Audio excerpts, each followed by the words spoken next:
Hey everyone, and welcome to season 1 of Behind the Prints. This is the pod where we chat all about the creative process, making products as artists, and the reality of running a small business. I'm your host, Leanie, the illustrator and head supervisor behind Upper Room Prints, where I create cozy, cottage-inspired stationery and art, all with a little help from the staff, Sebi, Jenny, and Neville. Hello, everyone. Today on Behind the Prints, I'm chatting with Emily Harvey, an illustrator whose world is filled with lilac hues, fairy tale charm, and thoughtful storytelling.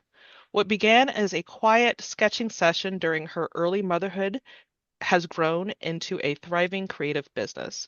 With an online shop, a loyal YouTube following, and a vibrant Patreon community that pours I'm having issues that she pours her heart into.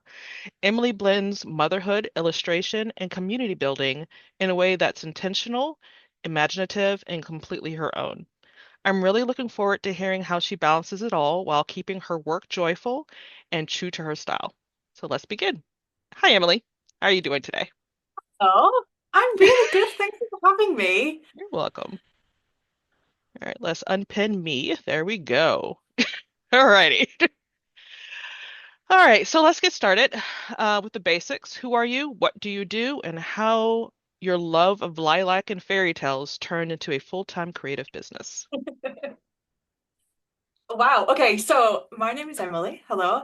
I am an illustrator. Well, I'm an illustrator, and I started this business a couple of years ago now. It wasn't the lilac fairy tale thing that it is now. It's definitely evolved and changing. But it started as just my love for character design and creating characters and sharing stories. Um, that's how it started. And then I started to create products and then share those products. And it's just kind of, this wasn't the end goal. It's just kind of evolved over the years, you know? Can you tell us how you started exactly? I've heard the story before, but I'd love to Yeah. hear for everyone else to hear where it began. Yeah. So I went to university back in 2010 and I did animation arts. So I wanted to work for Disney. I was ready to just move to America and just draw. And I did an animation degree. And when I left university, all of my friends moved to London because that's kind of where, if you're staying in this country, that's kind of where you need to go. But I wanted to move back home. And when I got back home, I realized pretty quickly that there's no jobs here. And I was applying everywhere and it just wasn't happening. And I was living with my mum, but it was just I needed to pay some bills. So I was like, I either go back into like retail, but I had a worry that if I did that, I would never come back out. I was Mhm. like, I need to do something creative. And so I started on Facebook putting up like drawings, and I was like, for £10, I will draw your whole family. It's ridiculous now when I look back at how little the price was. And I used to spend hours on these drawings, and it was just family members buying them, you know. And then I was like, okay, maybe there's this thing called an Etsy. I don't really know what it is. Maybe I'll just put a drawing on there and see. And it took off. And I got to the point where I was doing up to like 10 portraits a month. And it was paying the bills, it was doing really well. And because I was posting them on Instagram at this point, back when Instagram was, fun, um, that's where I got found by an animation studio and they offered me an internship. And I had to make the decision of like, yes, the portraits is working, but it's not really what I want to do. Mm, So I went into an animation studio. I worked there for like 3 years. I was still doing the portraits on the side. mhm. Like I would do my lunch hour, I would be doing portraits. I'd finish work, I'd do portraits. And I decided in 2017, um, I was like, right, these portraits, they're going well. I don't love it, but I love that people are paying me to draw. I loved that. And the animation studio, it was turning into more of like an admin role, which I wasn't loving. So I decided to just quit my job. I had no savings, and I was like, I'm just gonna work. I'm just gonna freelance. That's what I told myself, freelance. I had no plan, and so that's kind of where this started.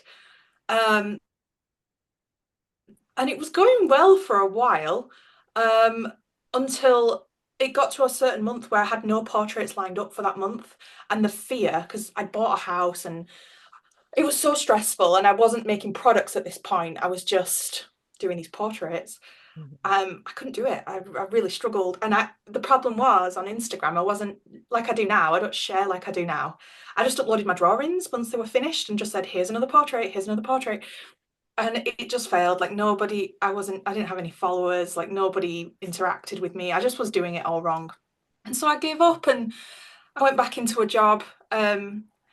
It was a dream job. I ended up working for Nickelodeon for like 9 months on a show, which is just it Oh, was wow. dreamy.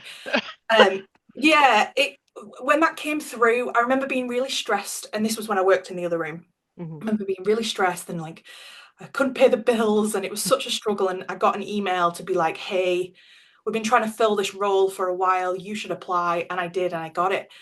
And they were like, "It's a 9 month contract. Do you want to do it?" And I just said to my husband, well, he wasn't my husband then, but I just remember saying, "Look, let me do this for 9 months. Let's just see where we are in 9 months. Maybe I'll try again." Um, and literally like 2 weeks into that job, I found out I was pregnant. Oh, And oh, nice I timing. remember, I know, I remember just thinking, oh my God, I'm gonna have to tell these big animation people that you've just hired me and I'm about to grow a baby. Um, so, but I worked my absolute butt off in that job. You wouldn't have, I didn't take it for granted. I just thought, I think this is going to be my only chance to have like my dream was to have a credit on a TV show. Hmm. That was just the goal from being a little kid. Hmm. And being on that show, I was like, yeah, we're living a little bit of dream here. So my contract on that show ended on like the 1st of February, I remember. And Hmm. I did all episodes. So I was the character designer, prop designer. I did that whole show, and then I gave birth 2 weeks later. Oh my goodness. And then, but I had Wow. nothing else lined up. The contract ended. It wasn't like I had a Mm. job to go back to. So Hmm. then this business started, a bit long-winded, but this No, go business ahead. started because I had no plan. I had literally no plan. All I knew was I'd probably have to just go back into doing portraits again. That's all I could Hmm. think.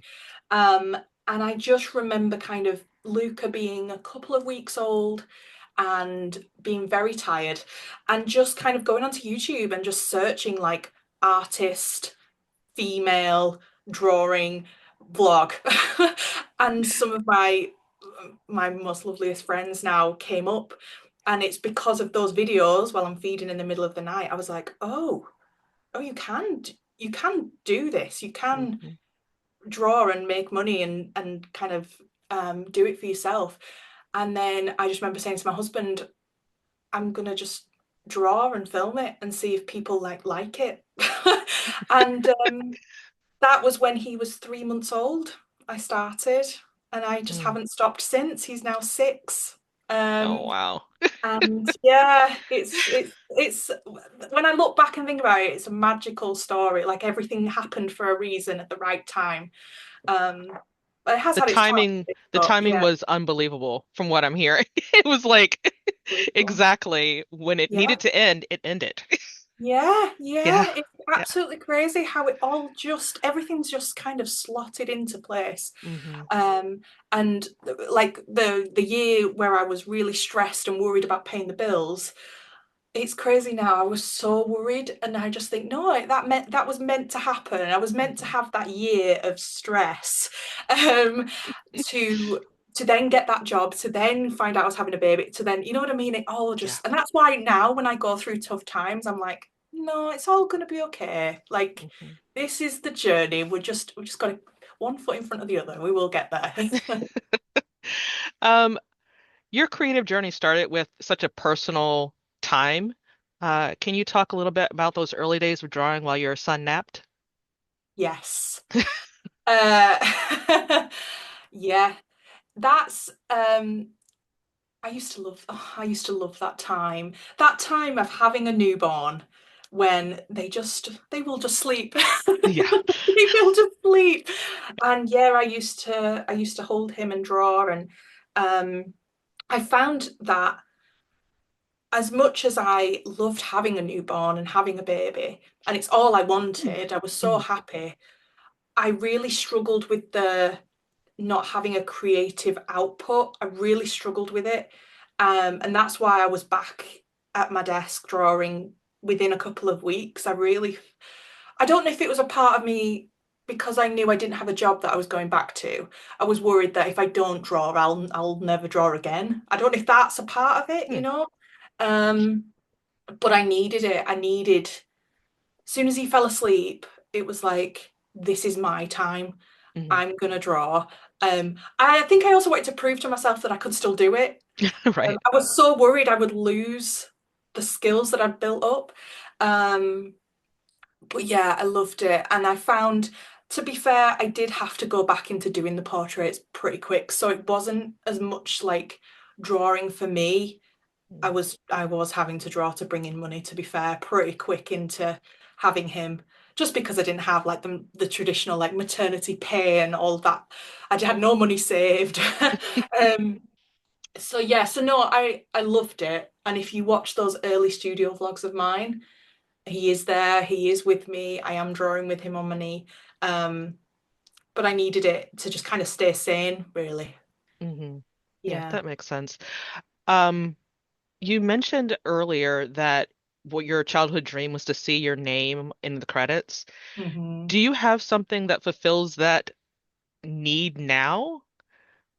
Oh, that's a great question. Yeah, I think I still get the same high when people share unboxings of my things Hmm. or when um, I see a lot of people like maybe sharing something and they haven't tagged me, which is fine. But like, when you stumble upon it and you don't Yeah. realize and you're like, oh, that's me. I was on, do you have Vinted in America? No, Vinted? No. not that I'm aware of.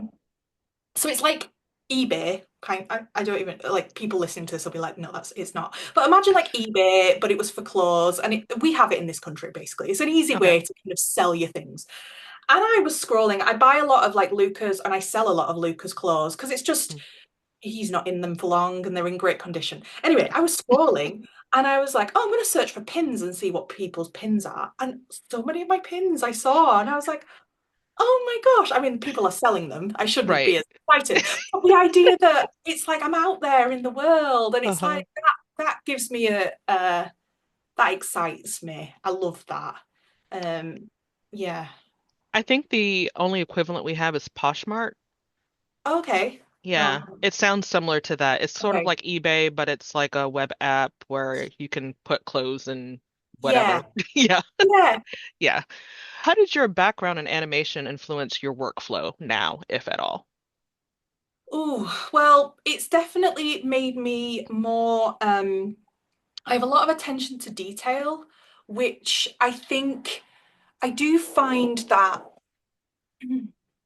a lot of artists and maybe self-taught artists and people just start starting um it's hard to sometimes you think something's great and you'll draw it and you'll just put it straight out there and make a sticker of it and say, here, look, this is what I've made. My experience working in animation was every single thing I drew was critiqued Mm, and pulled apart and questioned. And you don't become as precious to your stuff because yeah, you can design 10 things and only one makes it to a show. You know what I mean? So, yeah. what I've learned and how I've brought that into this business is I ask for feedback a lot, whether it's on Patreon or to my husband, or I never kind of do a design and it's just my opinion. I want other people to check it. I want other people's thoughts.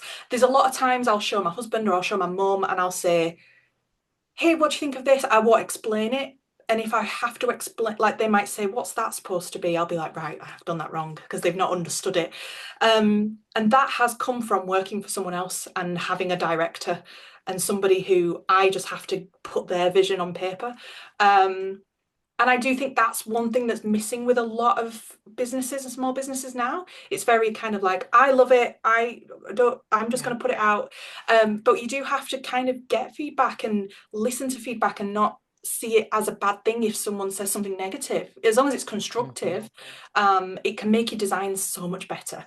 And I think if I'd have just done this business without having to work for someone else or um, yeah, I think some of the designs I've done wouldn't be here because some of them have come from other people's either suggestions or feedback or yeah. A push or a critique, something like that. Yeah. Yeah, it led it into a different direction. I completely understand what you mean. I've found that a lot of times since we do technically work alone, Mm. it's somewhat lonely. And then you have to make so many decisions on your own, and you're wearing your own lenses that you you may see what Yeah. your vision is internally, but for others to be able to see it, you need that outside perspective. Like for you, you say you use your mom and your husband. I use my son Yeah. because I mean he's 20, so he has seen my style, for his entire childhood and adulthood now evolve. And I like to use him because one, he's extremely brutally honest. Yes, we love that. Yes, Yeah. he is definitely my child. So it helps to be able to have that other perspective and say he'll just tell me point blank, I don't like it. You know, you know. So it's great. And then, like you said, it shows another side of it if somebody doesn't understand what's going on right away. So That's yeah. it. But then at the same, but the kind of bit to add to this is sometimes you'll get feedback from people who are not your target person. You know, sometimes I have to be selective when I ask my husband because he doesn't understand the reference. Mm, He's not in the mind of who I'm trying to aim it towards. hmm. So it is a case of, yes, we have to get feedback and thoughts, but also picking the right people for the right, you know what I mean? It is a Hmm. hard balance, but sometimes just being in your own mind and like uploading and selling a sticker. I keep saying a sticker, but it's just the easiest thing to think of. Right. Designing and producing it and making it and putting it out without anyone else seeing it. Um, it can lead to disappointment when it doesn't translate and maybe doesn't sell. You think, oh, I don't know. It just can help when you just get a few extra eyes. Hmm. Um, and that's why I always say when you're working on something new or designing something new, like take your audience on the journey of making it because you can get feedback throughout. Yeah. Mm, definitely. Um, you've built such a strong community on Patreon. What's your experience been like? How has it shaped your business? Oh, it's everything. Um, and it's just mind blowing that it's mind blowing that it blew up to what it was.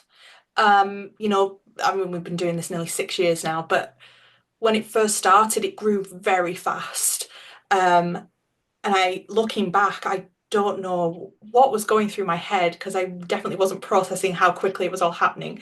But also how loyal people have been and sticking with me. It's just um, times are tough, and there's lots of Patreons now, and the fact that people want to stick around is just it's just amazing. But I wouldn't be here without Patreon. It's the reason I've been able to carry on doing what I've been able to do. It's the reason I haven't had to get another job. It's been my income. It's paid the bills for 6 years. And I've give everything to it. I've put everything into it. But I think we've built a really nice little place on the internet. And yeah, of all the things I do, all the products I make, it that will be the thing that I'm most proud of when I'm old and grey. Is like I built this nice place on the internet. I feel like attracts like. So although you created the Patreon, your eHearts, you attracted the people that needed to be there and has been able to support it. And it has grown and I was in Ripley's live pod last night and they were talking about how eHearts is like a warm hug, you know? Yeah. And that's what it feels like. You feel like you immediately belong and you immediately have somebody, you have multiple somebodies behind you to support you. And it's amazing. So I just really want to thank you for starting that, you know. It's been great. So Oh, thank you. Well, do you know what? This is the thing. It was never, I don't even know what it, I didn't plan for this. I Mhm. certainly didn't have the term e-hearts planned when I launched it. It was just this, honestly, it started as I need to pay a couple of bills. Right. Let's just be honest. That's what Yeah. we started Patreon for, is to Mm. help fund artists and creatives. It's it was just the hope that maybe I'll be able to pay my phone bill with it. I will upload art to it and make it a lovely place and hope it brings a few people. What I didn't expect was that almost 400 people would join in the first 6 months. Mm. Um, it was it wild, and me with my little 1-year-old just being like, oh my gosh, all these people want to stick around and be here. It was amazing. And it was just kind of realizing pretty quickly, because I thought it was going to be an illustrator's hub. I thought it was going to be where I taught how to draw and color theory, and I thought that was what it was going to be. And then when I realized pretty quickly, actually nobody here cares about that stuff. They, No, they some of us do. some Some of people us do. do, but a Yeah. lot of people were like, yeah, I'm not an illustrator, so I'm just here to hear you ramble on a podcast and see what you get up to. And I realized pretty quickly, oh, I need to shift this. Like maybe I need to do like what I needed when I started was just help figuring out how to do my email and how to set up Mhm. a domain and how to, like these were the things I needed. And I thought, right, well, maybe I'll do that. Maybe I'll just every month do a little video showing you how to do a small business. And if I keep it for just a couple of pounds, the same price as a coffee, then people with newborn babies like I was can have access to all of this help. And that's just how it started. And then obviously we were hit with COVID Mm. 4 months in, and Yeah. that's when it grew like crazy because people were out of work and wanted to start small businesses. That was the solution for a lot of people, was I'm going to start a small business. Where do I go to figure that out? Oh, I'll join Emily's Patreon. Yeah. And so it, as much as COVID was horrendous in terms of the timing, it helps the Patreon. It really, really did. And we did our first market that year, and I don't know, I just don't think anyone was doing what we were doing. Yeah. It seemed very much like, hey, I have the answers and I'm going to keep it over here and you'll have to figure it out for yourself. And I was kind of Oh, in that mold. I was sort of saying, no, come yeah. here, well, we can help you. And I don't think, I think it shocked a lot of people. I certainly got a lot of messages from big accounts around that time to say, hey, what are you doing? You are way undercharging yourself. Why are you giving the answers out? A lot of people didn't like it. But I Hmm. was just, the messages I was getting from new mums and new parents saying, like, thank you. I don't have no money to figure it out and you're helping. I was like, well, there we go. I'd rather do that. I'd rather Yeah. help 400 people um, than charge for just one high paying client. Do Yeah. you know what I mean? Yeah. Um, and I think because I went in with that attitude, just wanting to help people, it, like you say, attracted just lovely, lovely people. Hmm. We've just had the best time, haven't we? Yes, definitely. Yeah. So I noticed that on your YouTube channel, you tend to mix personal with business. Yeah. Um, how has your process changed over the years on your channel? How do you balance sharing the personal side with your journey of running your shop? Yeah. It's a constant battle. Mm, Um, because I actually don't share that much personal. I think people think they know me more than they do, but I am very mm, selective of what I share. mhm. So, for example, you won't see Luca in my videos now because he don't want to be in my videos. He's got no desire. to be in a video. If he came in and said, Mummy, what are you doing? Like, can I draw with you? Can we? Then sure, maybe I'd feature him. But he used to be in the videos because he was a baby and he was sat next to me. Yeah. There was no getting away from it. It would have been But a I lot can of blurring if you had to do it exactly, otherwise. exactly. Yeah, I was very I know people obviously cover faces and do things like that. I Hmm. was quite comfortable sharing little bits. I certainly wouldn't make a video about Luca and have him be the Hmm. focus. Hmm. But I'm sharing my journey and he's the reason I'm here. So he's part of it. Um, in terms of now, if it doesn't affect work, I don't film it. Okay. Um, so just because one, like my family don't want to be in the videos. I don't want Yeah. my family in the videos. Hmm. But if something, so a good example of this is over the past few years, I've had some losses, some deaths in the family, and as tragic that is, just the worst. It's not something I'm going to film, Right. but the fact that a family member passes and I have to stop work for 2 weeks because it's just so horrendous, that is affecting work. So I'm going Yeah. to talk about how that will affect sales, Hmm. launches. So I do talk about personal things, but how it affects the business. Gotcha. And that is kind of my rule. And it's been my rule since day one, really. So like I don't film my holidays, I don't film because I'm not. I know some people do the personal brand thing and do that side. Doesn't I don't it doesn't interest me to do it. Okay. And so yeah, so I just film what the business and how it affects the business, if that makes sense. Hmm. But I'm also bad at it because I go to events Hmm. and I have every intention of filming events. I'm actually horrendous. I've been doing this so long and I cannot get a camera out at an Oh, event. I'm really bad. I'm I do so the bad. same thing. So For one, hard. I forget, and then when I do remember, it's like halfway over, and I'm like, "Well, what's the point?" You know? No, I'm like, I have every intention of doing like a full vlog at an event, and then I get home and I put the footage in, and I'm like, I've got like 3 minutes of footage. I'm like, this, well, how do you make this into a 20-minute vlog? You just can't do it. Yeah. Oh, yeah. I have like bits and pieces of various markets over the last 2 years, and I'm like, that's,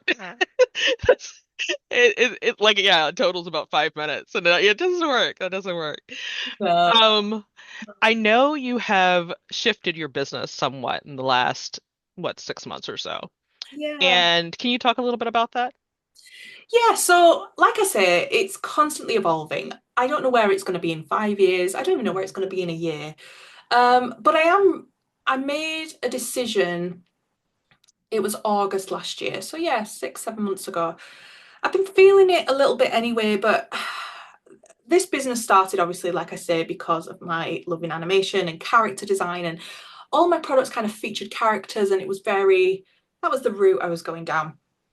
But what I was finding was that as much as I enjoyed drawing the characters, I wasn't connecting with who was buying the products. I couldn't get a handle on who I was trying to sell to. I found that I was just drawing a character thinking, oh, that looks cute. I'll just put it on a bookmark and like crossing my fingers that someone would buy it. And it just felt like I wasn't, it wasn't what I wanted to do. And I also wasn't really buying those kind of products anyway. I wasn't really I feel like I was 5 years ago, but I don't know. As I've got a bit older, maybe because Luca's getting a bit older, I don't know. I just knew that I love doing fairy tale inspired. I obviously love going to Disney and things. But when I was going to Disney and looking at the merch, it was very character based, and I found myself that I wasn't drawn to any of it. I Mm. wanted princessy things, but grown up and more mature. And you know what I mean? And I thought, Mhm. oh, this is what I want, and I'm not seeing it. Maybe, maybe that's the route I want to go down. And I was doing that a little bit. My pins were definitely going down that route, and my notebooks, and I was starting to do that, but I was still Mhm. had this kind of split of that kind of stuff and the characters. And I did a market in August last year, and I took everything with me as I always do, and it was like Mhm. autopilot. You just put everything in the car. And I was at this event, and it was a really quiet, well, actually it wasn't. The event was actually very busy, but for me it was very quiet. Mhm. And I'd actually taken my husband and my son with me. I thought, oh, we'll do it as like a family trip. Now, I never do that. I would never do that. But because it was quite a far away, we decided to make a weekend of it. So Right. they came with me. So this was kind of the first market where my husband had been with me from set. He always comes to visit when I do a market, but he Right. was there from setup all day to set down. So he saw just how not busy I was. And I was I was feeling down, and I did feel embarrassed. I felt like, oh, I should have done better here. Um, and remember there was two women walking towards me, and they just seemed like my perfect customer. She had on a lilac denim jacket, and the other girl had like a backpack and it had some pins on it. And I was just like, I said to my husband, I went, "Oh my God, my people are here. They're here." And they were walking towards me, and it's a bit of an awkward shaped room. We were like at the end of an aisle, and they just literally walked straight past. And one girl said to the other, like, "Oh, we missed the lilac one." And she said, "Oh, it's for kids." And they carried on walking. And it was Oh, like wow. I'd been stabbed in the chest because I was Hmm. like, "Oh no, no, that's not what I want." That exact again is a Yeah. great example of feedback. Hmm. Like getting markets are great because you get your feedback. Hmm. And I was attracting, and it was people that were buying were little kids, it wasn't adults. So I made the decision there and then that I'm no longer going to sell character products. So, and that is not to go against anyone that does sell character Right. products, but you have to get your branding right and you have to get your messaging right. And I wasn't, I was very disconnected. I was trying to Hmm. attract older. My Yeah. videos are being watched by mid-20s to up to mid-40s. That's Hmm. what my YouTube's attracting, but my products are for children, and it was just, it wasn't Yeah. working. It wasn't working. So Hmm. I made that change. I completely got rid of characters and I went all in on my lilac gold motivational fairy tale designs. And it's just gone absolutely amazing. My event, the market I did straight after that. So that market it cost me £100 to do that market, and Hmm. I made under that. I didn't even make £100. The next Hmm. market I did, I made over £1,000, and Wow. I didn't take any characters with me. Hmm. So it was definitely it was the best decision. Hmm. Um, but I mean, I'm glad I've been doing the character stuff. Like I have Yeah. loved doing it. It's Yeah. just businesses change, they evolve, and you've got to be able to adapt and change. And I'm loving it now. So yeah, it was the best decision. What is one product you've created that feels extra special to you? Ooh. Do you know what? It's not a pin, but a project. Okay. Pinchanted is Hmm. the current project. Hmm. Um, it feels the most like me in a product project. Do you know what I mean? Hmm. It's everything I want the brand to be. It's attracting the perfect audience, and it's doing really well. So I love it. I just wish I'd have done it earlier, but I don't think it'd be what it is now if I hadn't have made the changes that I've done in the past 6 months, you know? Hmm. Hmm. Yeah. You have a very distinct aesthetic with all the lilac. Yes. What inspired that branding choice and design choice? Do you know what? It's weird because so many people message and say, like, "Are you not sick of that colour?" And I'm like, no, it's a colour for me. And do you know what? It's a very, people will tell me they hate the colour. They will literally message me and say, "I hate the colour lilac, but I'm following anyway." And it's like, okay, that's fine. Lilac to me it's a colour that I see it and it instantly just makes me feel like, that reel that's happening at the minute where it's like loud noise and then all of a sudden it just goes calm. Yes. It's like, yeah, that is what lilac does to me. Like I come into this Oh. room and it's like, oh, everything's mad and my brain's thinking, and it's just like, oh, and that is how I feel with it. Hmm. Um, I've always had, no, I haven't always had, my branding colour used to be blue back in the day. Interesting. I cannot Yeah. imagine that. It was blue. I I think if you cannot scroll back on my imagine. Instagram far enough, Uh-huh. you'll find it. Oh. It was blue. And then when I did this after I'd had Luca and I started again, it was kind of the main colour was coral, with a hint of blue and a hint of purple. So it was like three colours. Mm-hmm. And I used to kind of alternate between those three colours with my posts on Instagram. Again, if you scroll back to 2019, you'll see all of this. But what I found was that every time I post the lilac, I was like, oh, I like this. So then I phased out the blue and I was like, I'll just do purple and coral. And then I was like, oh, I don't really like coral. I'm just going to phase that out and we'll just stick with blue, with purple. And it's just, again, it's just naturally just been like, oh, I like it. So I'm just going to post more. And then obviously I painted the room. And when I had my bigger office, I obviously painted that purple. And Mm-hmm. so then I just found that every picture I was taking just had a purple hue to it because I have obviously the neon sign. Mm-hmm. Um, and I just like it. And I think because I'm so known for it now, like I don't even. It's almost like it's taken a decision from me. If I make a new product, I can't imagine the thought of being like, oh my God, what color am I going to make this? I don't have to worry about that. It's going to be Yeah. like gold.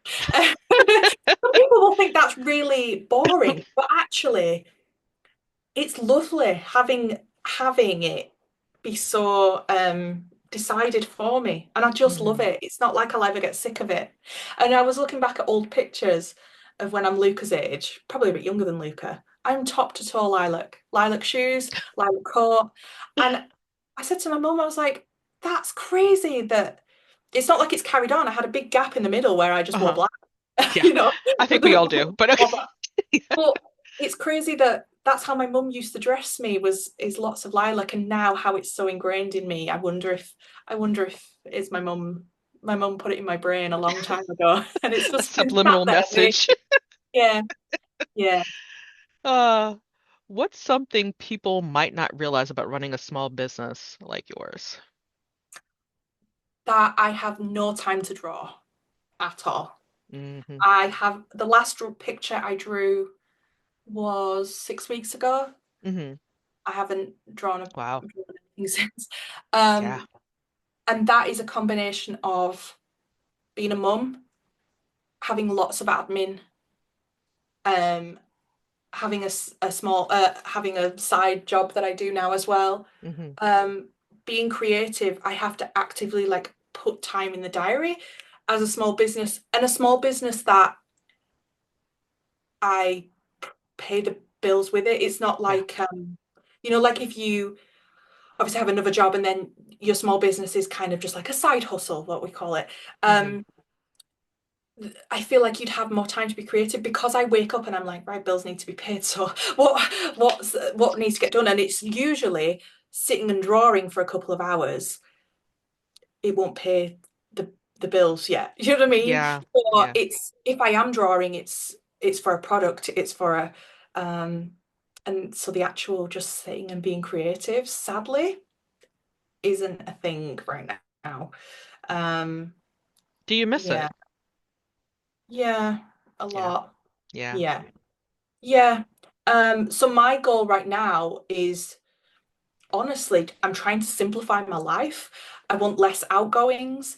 I'm obviously taking on my second job to earn more, and it's all just so because so that I have time where I can just draw and just Mm-hmm. do lovely things. And Mm-hmm. um that's the one thing with having like a product-based business is you have to bring in a lot of revenue to Mm-hmm. be able to pay your bills because Yeah. buying stock and it's a lot. And Yeah. I obviously we've seen other big creators are stopping doing Yeah. product-based business, and I get it. I really get it because it's expensive. Like this Mm-hmm. Pinchanted I'm doing is wonderful, but gosh, it's costing me thousands and thousands of pounds, and it's it is hard once you Mm-hmm. get on this train of like yeah, it's hard. But I do miss it. I do miss sitting and just drawing. And if I could just sit and draw and oh gosh, I don't know how you would bring money in to pay the bills just doing that. But if we could figure out how to do Make it a live stream where you're that. sitting there like on Yeah. Twitch and you're drawing. There you go. But that's the thing. Yeah. Do people yeah, I don't know. People do I watch it. don't know. I've seen some Twitch Yeah. channels where that is like that. Yeah.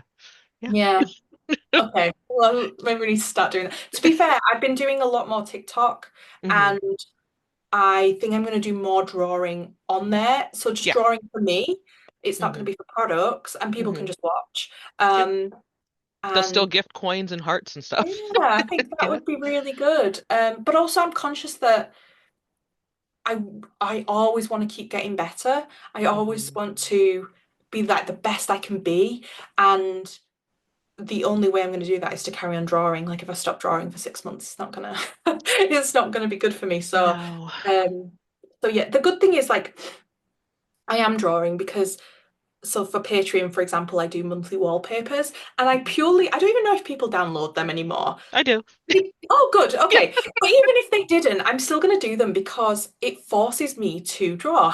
Hmm. Because I think, right, I have to make this. I have to Hmm. create something. Hmm. Um, so I think if I didn't have that, I'd just think, oh, I'll have time to draw next week, and then next week will come. I won't have time, and then that's what happens. So yeah. And lilac isn't even my color, and I still download it. So there you go. I just think they're cute. So I'm like, I like, a new picture on my phone background. Oh, thank you. So let's take a pause so you can drink because Thank I've you. noticed you haven't had anything to drink yet. Um, but this next section is going to be rapid fire. So whatever pops into your head, We just first say thing that pops into your head, you just say it. it. Okay. Okay? Yeah. Um, First section is business related. Okay. If you had to pick one part of your creative business that is always feels like play, what would it be? Patreon. Okay. If you could clone yourself for a day, what task would you clone Emily to take over? Tax. Bookkeeping. Admin. All Emails. of it. All of it. Take it. Okay, next section. This is very short. Next Okay. section is personal. Okay. What's your current comfort show, book, or game? So, game, I am still doing like Dreamlight Valley is the Disney game, but Hmm. I drop in and out of that. That's when Okay. I just like completely switch off. Books, I'm a bit of I love a romance book. I've just been on holiday for a week and read 4 books in a week. I loved it. So I'm currently reading Emily Henry, which is a romance, like I nice think I've heard of it. Yeah. author. Yeah. Do you have a show?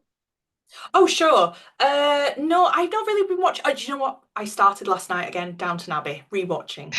I've just been to Downton Abbey and loved it, so I'm rewatching it from the beginning.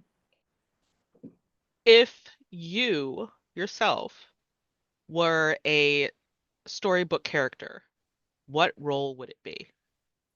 I would be like the motherly, fairy godmothery. Come here, I will help. I just want a hug.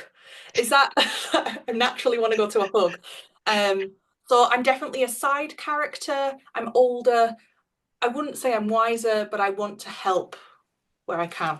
That's my Mother role. hen. Yeah. Sounds like, yeah. All right, last two, and they're completely random. Okay.